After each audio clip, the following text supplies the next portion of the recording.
Hey guys, welcome back to Clownfish TV. This is Kneon. I am here with Geeky Sparkles. Hello. And we're going to do a follow-up video on Stranger Things Season 5. We're going to talk about theories for how they're going to attempt to stick the landing on this cluster F of a final season. The show, it's not looking too good. It's not looking too good in the ratings either. Apparently the Rotten Tomatoes popcorn meter has dropped below rotten. It's 57%. Yeah, it started out so strong too. The part one, the volume one was actually really, really good. Ended on a really good note. Everybody's real excited. And then this one just, I have a whole video talking about our thoughts on that one. And it's just, too much talking.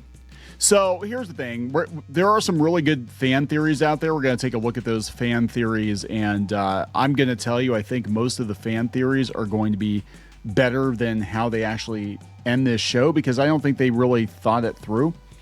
Because if they did, I mean, where they're going with things right now, none of it seems to lead to an ending. And even our son, he was like, they were introducing all these new characters and concepts and stuff at the 11th hour.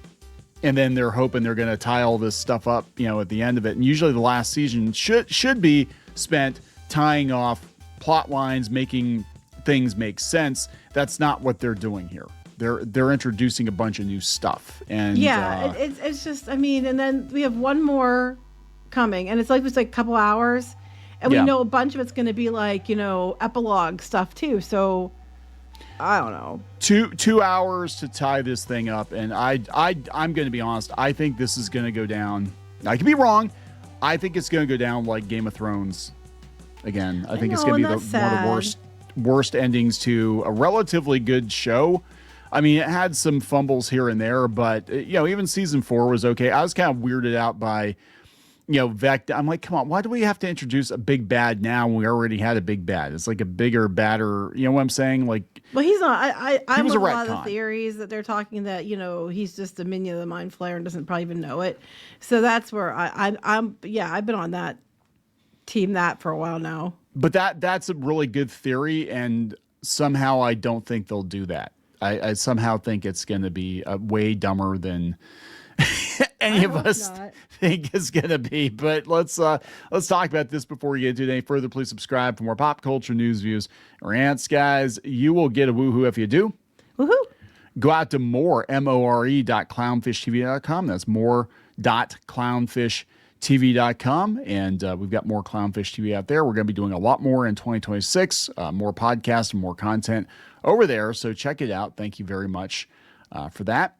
So this kind of happened with Star Wars. When The Force Awakens came out, there was an entire cottage industry of YouTube channels and podcasts that were theorizing where Disney would take the Star Wars sequel trilogy. Mm-hmm. And a lot of those theories were really, really good.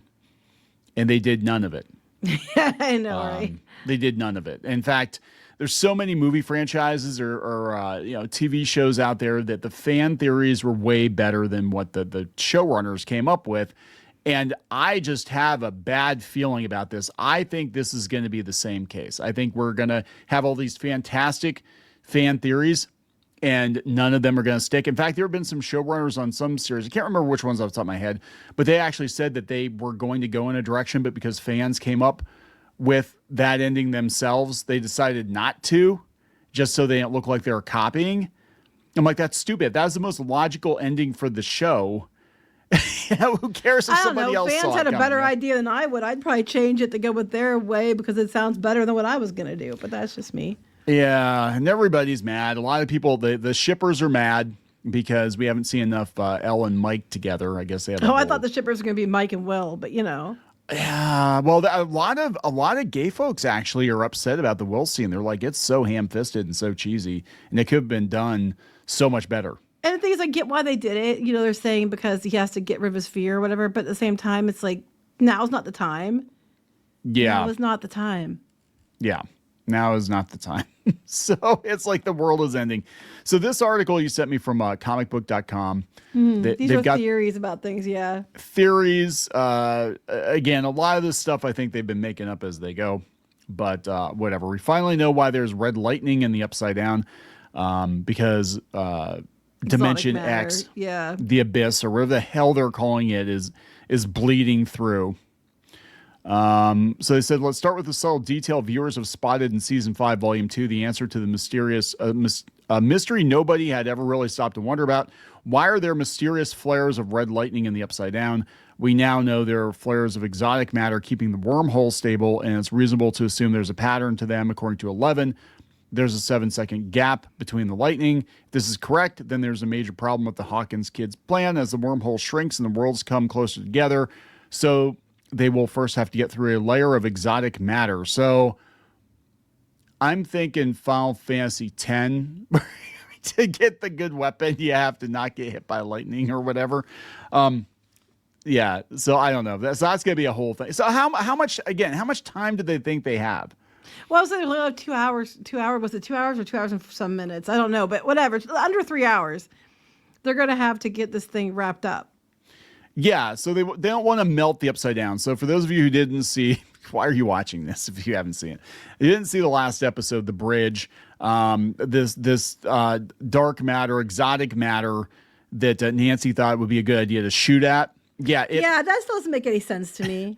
I'm just like, it melts the Upside Down, and this is actually was somebody who's into all this paranormal stuff. This is kind of a throwback to the Philadelphia experiment. That's the first thing I thought of. Yeah. So the Philadelphia experiment was an attempt at, this is again a conspiracy theory, tinfoil hat. People say it happened. Some people say it didn't happen. It's part of the conspiracy lore.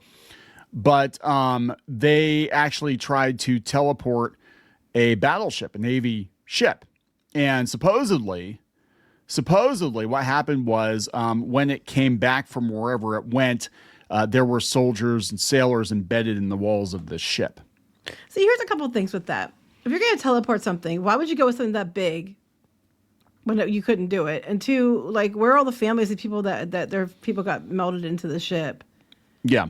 Where, you know what I mean? That's one thing about that. Like, I've heard this for years. There was a movie of it. It's a long, standing rumor. But I never understood it because I was like, if that happened and we caused it, well, one, you wouldn't start with something gigantic. Like, even in Tron, they start out with like a piece of fruit. You know what I mean? They don't start with something big. And then two, it's like, where are the families of the people that got melted into the ship?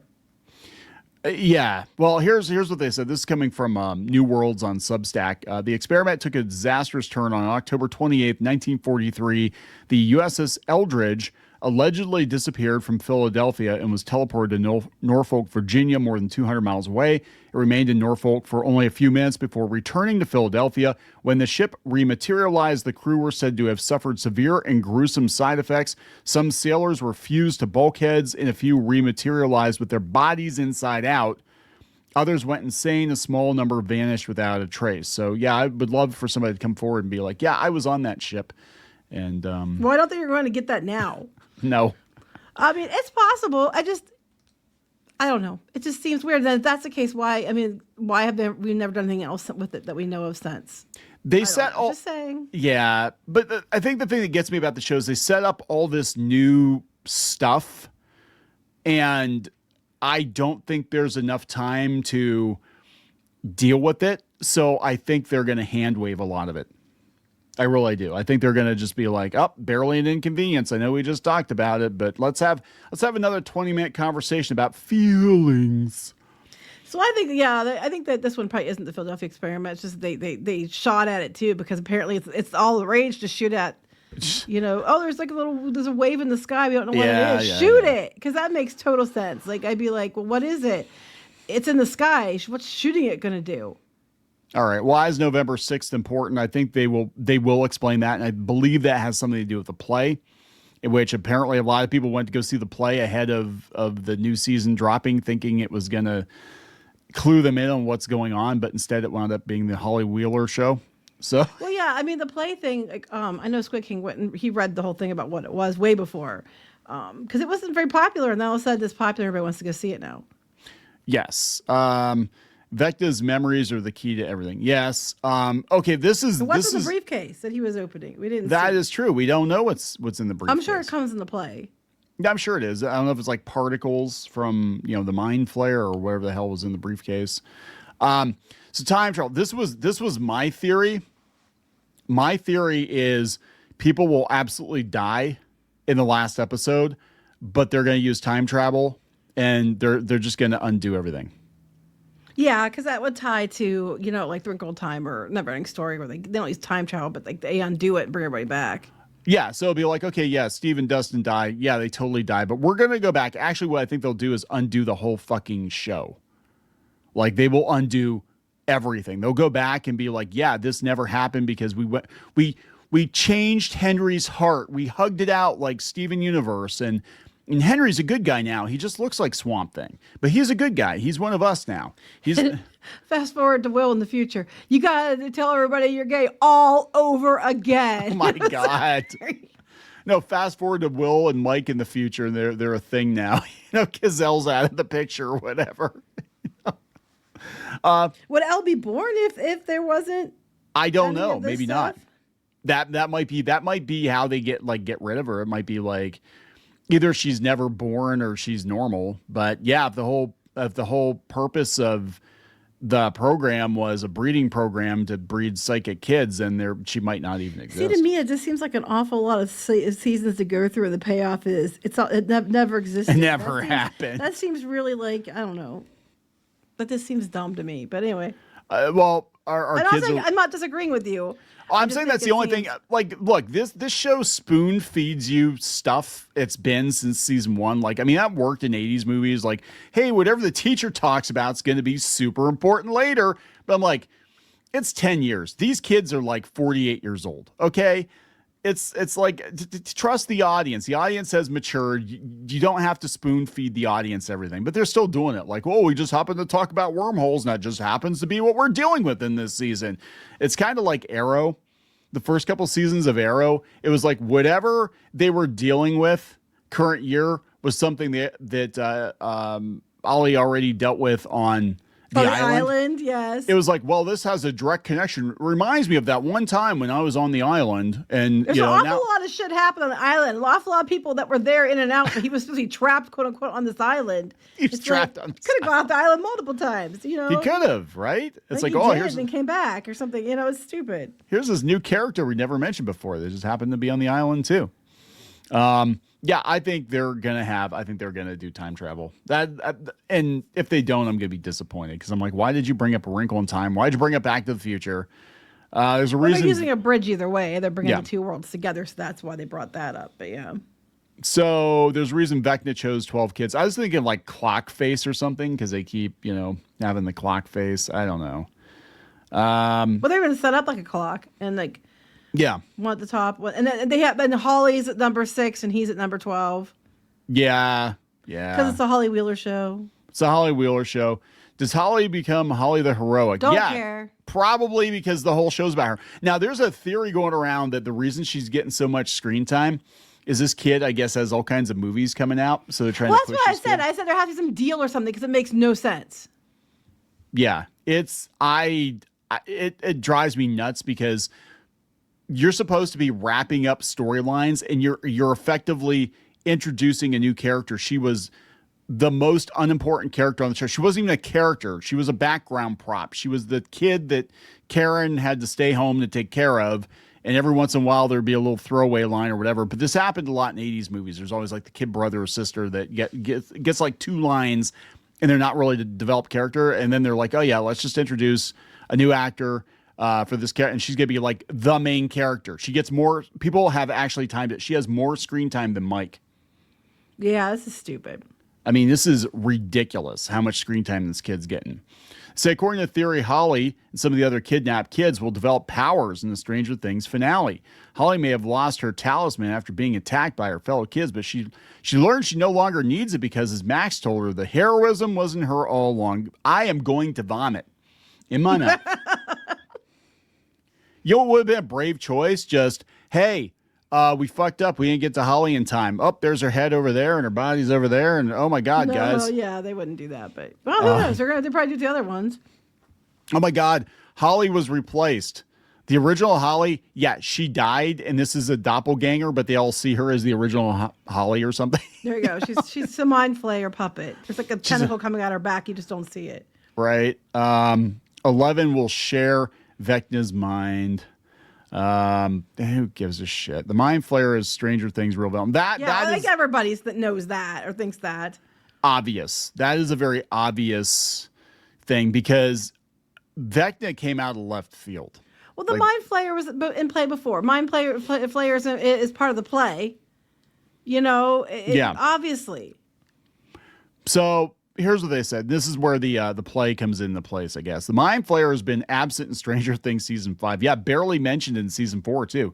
Vecna claimed he created the creature in season 4, but was he telling the truth? In the first shadow, the young Henry Creel encountered the Mind Flayer in Nevada, which doesn't exactly fit well with Vecna's season 4 claims. According to the theory, the Mind Flayer is the true villain all along, with Vecna potentially serving as his general, just as the Duffer Brothers teased ahead of season 4. I still think Callie might be the Mind Flayer. I don't know. I was saying that there's something definitely up with Callie. They kept saying they were going to do the Thessal Hydra, and they didn't do that either. No, there's a lot of shit they started, and they just never... It's like I said, they're making this up as they go, right? Vecna's trying to kill the Mind Flayer. I think there's something going on. I think because Noah Schnapp made a comment about Vecna being the most misunderstood villain. Yeah. So I'm thinking there's going to be something going on with it. It said Camazotz have been described as Vecna's prison, meaning it could be where the Mind Flayer keeps him, right? Keeps Vecna. In A Wrinkle in Time, Camazotz is secretly ruled by a shadowy force known as It, and the Mind Flayer could well be it. What's more, Vecna may not have been lying to the kidnapped children when he said he was working to destroy a shadow monster. If this theory is correct, the Stranger Things finale is about to turn the whole story on its head. Well, that's what I think is going on, but I could be wrong. With Vecna being an ally, rather. Oh my God, the bad guy! We got to hug it out. Well, I think they're trying. But that ties into go back into the past and stop it from happening and saving Henry and everything else. I don't. Here's the thing. I don't know if I give a shit anymore. What happens? That's the problem. A lot of people don't after they were all excited after the first part, and after the second part, they're just like don't care. Yeah, I'm like, you know what? Kill all the kids. I don't give a shit. And the world, at least it'll give me something to watch. I don't want to watch a bunch of people sit around talking about their feelings for 2 more hours. Well, I think from the shots they had for the last part, something probably happens to Steve because Dustin looks all distraught. And I read somewhere else, not know if it's true, like I said, it's just someone's theory that you're gonna think Steve's dead, but then Steve's not gonna be dead. No stakes. Right, or if they undo the whole thing with time travel. That's the one character they don't want anybody to kill. People don't want it to be killed. That was one character. It was supposed to Jonathan, but not Steve. No. And Steve was supposed to be killed in the first episode, and then they didn't because they liked Joe Carey so much that they and that everybody loves Steve. So that's the one character people don't kill no matter what is Steve. Don't kill Steve. Yeah, I don't even understand how the Mind Flayer works. So he's a shadowy mist thing. And then somehow he can turn people into meat in this world and make monsters. You know what I'm saying? I don't understand the rules. What are the rules of the Mind Flayer? Do we know how this works? I don't think they know. I think it's just kind of whatever looks cool. That's what we're going to do. So anyway, keep in mind that this is based on Montauk. And originally the show was supposed to be Montauk, right? The Montauk Project. Right. Is what inspired Stranger Things. They were going to call it Montauk, and it was about the government doing experiments on kids, and that was the whole thing. It's a real place in New York that's tied to some of the strangest stories you'll ever hear, including secret government experiments, psychic children, and people claiming they were used in tests that were never supposed to see the light of day. When you look at 11, the lab, the missing kids, the idea of opening portals, it starts to feel a little too close to stories connected to Montauk. So yeah, that was what they were going for, but they've definitely gone off the freaking rails from that. I would have been okay with it just setting up a mystery, and maybe some of the mysteries we never get answers to. Here's what I thought was going to happen, and I talked to Squid King about it after the first or second season. I thought this whole thing was going to be the Upside Down was created because they were using psychic kids to spy on the Russians. And they accidentally tap into this Dimension X or whatever. Well, that's kind of what they alluded to in the first episode. Yeah, and it was all a side effect of psychic warfare, and then we had the Russians involved, and so I'm thinking there. Yeah, then we had the Russians in season 3. Right, and then off the deep end and went into Vecna and all this other crap that came out of nowhere. That's what I'm having a problem with, because it's very clear that they were gonna stick with the Montauk, the espionage, the Cold War stuff. They were going to stick that. And then all of a sudden they're like, you know what? Let's bring in Freddy Krueger meets Swamp Thing. Because we need Freddy Krueger was big in the 80s. I know, but it doesn't.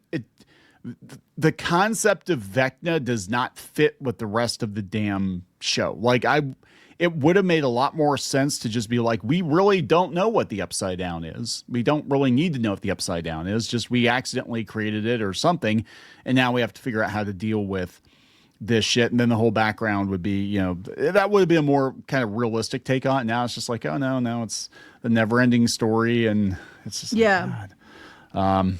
It never ends. So here's this is Daryl Darnell, who I guess runs the Stranger Things podcast, or a Stranger Things podcast, right?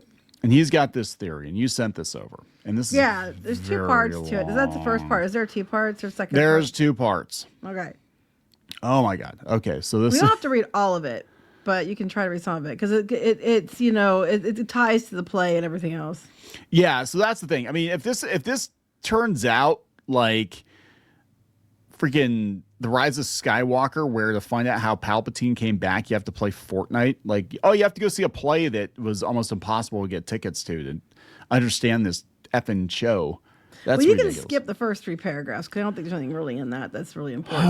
Okay. Let's talk about the references. Yeah, and they said that, we were led to believe that Vader was the big bad, but the Emperor was the big bad. No, I think everybody expects the Mind Flayer to be the big bad. Yeah, we learned the first Shadow Broadway play that Creel first encountered Dimension X and Mind Flayer by accident while living in Nevada. That's probably what was in the suitcase.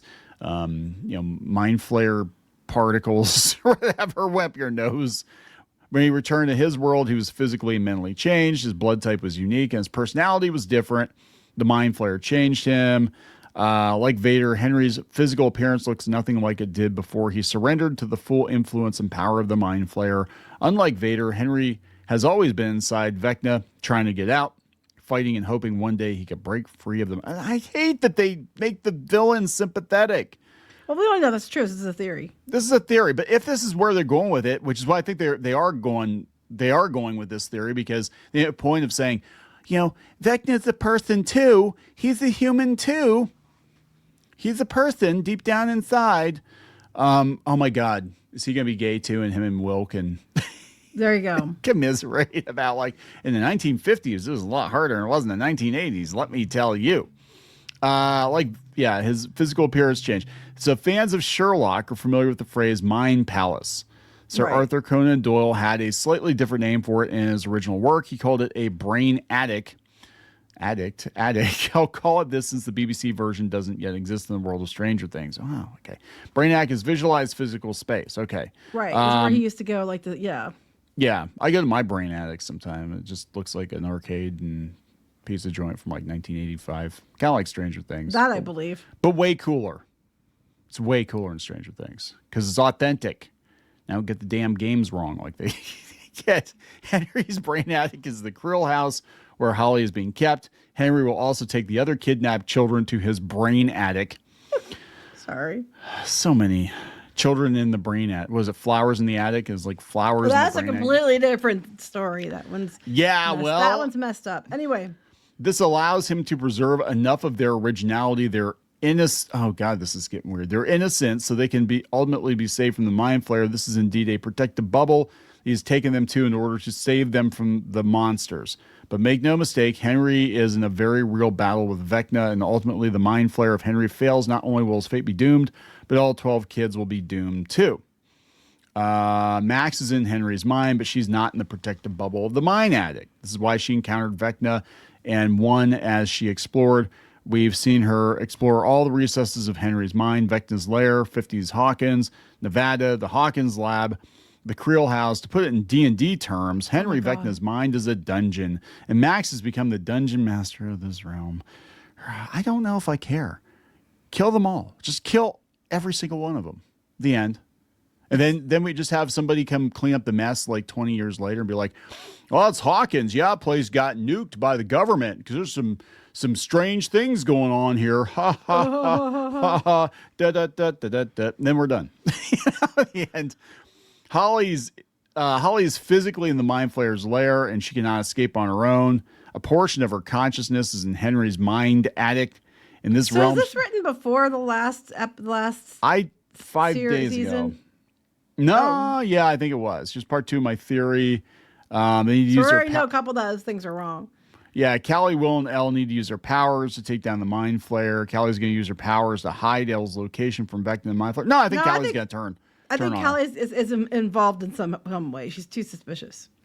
Yeah, well, she can also create illusions and everything else. Will's overmatched. Mike is killed. Oh, yeah. Well, that sucks. Causes a surge of emotions in Will, a stirring down below. We know he has love for Mike, and this is deeply personal.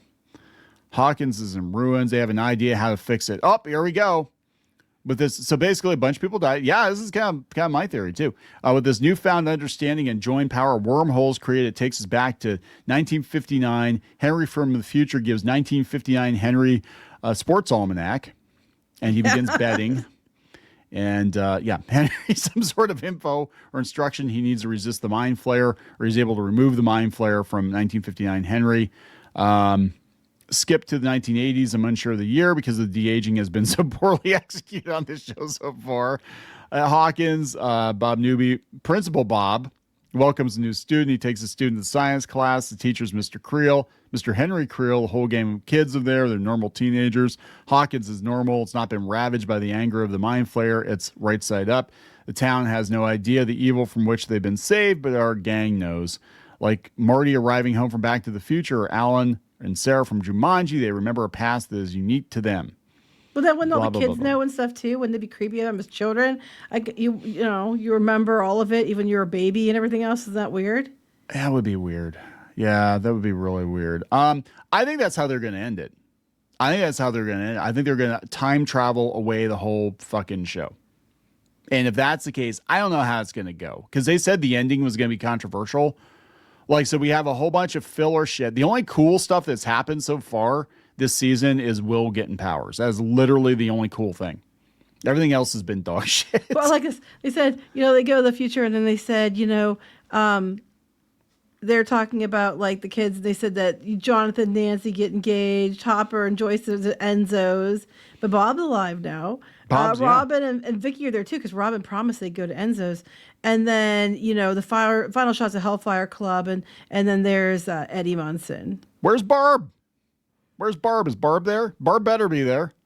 So nothing matters. There's nothing matters because they undo it all. I don't know. I mean, do I think they'd do it? Yeah, that would be the laziest effing ending ever. But I'm also like, how can you split a town in half and have a dimension seeping out of the ground and have all this crazy shit happen? Like, oh yeah, this just happens to be the same town where, yeah, the mall just caught on fire and a bunch of people went missing and this happened and that happened. And yeah, it'd be really hard to explain that away, right? Because even back then, the media would have run with it and been like, yeah, this town's got some weird shit going on. They'd have to like Centralia it and just be like, there's a mine fire underneath it. And that's kind of what happened. It's not a mine fire, it's a mind flare. It's a mind flare. I don't know. I mean, I'm going to be honest. I don't give a shit. I think it's a good, there's some good theories here, but I think. Obviously, that was done before the second part came out, because then obviously some of that stuff is clearly off the table. But yeah. I am really curious to see what the reaction to the ending is going to be like. Because if it doesn't have the payoff people are hoping for, and it's really late in the game to get people to give a shit again, this is going to go down like Game of Thrones. It's a 3-part. That meant the middle part was the most important. Yes. And the middle part was a disappointment. It was a lot of talking. It was like, I'm sorry, them still standing there looking at their portals and not moving was just stupid. And the Max being, now that I've used you to get here, you can't come with me, which I thought was kind of shit. And all this other stuff, that was like the climax. It's supposed to be the high part of the show. It was supposed to be like the big important part where we get a lot of movement, and we didn't. Yeah, that's just it. If you can't stick, you have to know how you're going to end a thing, whether it's a book or a show or a game or a movie or whatever it is. You kind of have to know where you're going to end it so you can make the middle make sense to get to that point, right? And you want people to look back and be like, oh yeah, they obviously had a plan the whole time. There is no plan. That's what this whole thing just feels like. They got season 3 and they're like, okay, well, they beat the Mind Flayer in the real world. What do? We introduce another bad guy. Yeah, I don't. I just think that. Yeah, I do think that the Mind Flayer is the big bad. I kind of do think Vecna might be trying to. Well, Will or Henry might be trying to, stop him. But I don't know about that. I do think that her sister's definitely, Callie's definitely doing something. Is on the wrong, not on her side. Yeah. So I don't know. We'll find out. We're just a few days away now. Then there's gonna be a lot of screaming, screeching, wailing. And if they don't stick the landing on the ending, the whole show is basically lost at that point. Like everybody's gonna look at it's like Game of Thrones. People look at the whole show and they're like, oh yeah, the whole show is a bust because we know how it ends and it was awful. Well, I'm a little confused by the fact that they asked the Duffer Brothers about spin-offs and they said they were working on one that's a completely different, unrelated town but still connected in some way because they can't take the characters. They said it'll make sense after you see the last episode, but they can't take the characters and do a spin-offs with them. So I don't know what that means, good or bad. I don't know if I care. That's why like a lot of people are. It's like I don't care anymore. I used to care. I used to think this was like one of the freshest things on on TV, and this was a good reason why Netflix was eating into network TV's lunch because it was coming up with stuff like this, which was really cool. And now I'm like, whatever. It's just another Netflix show. Who cares? Who gives a shit? This is my opinion. We're going to wrap it up. Yes. All right. So please subscribe for more pop culture news, views, and rants. We'll talk later. Bye.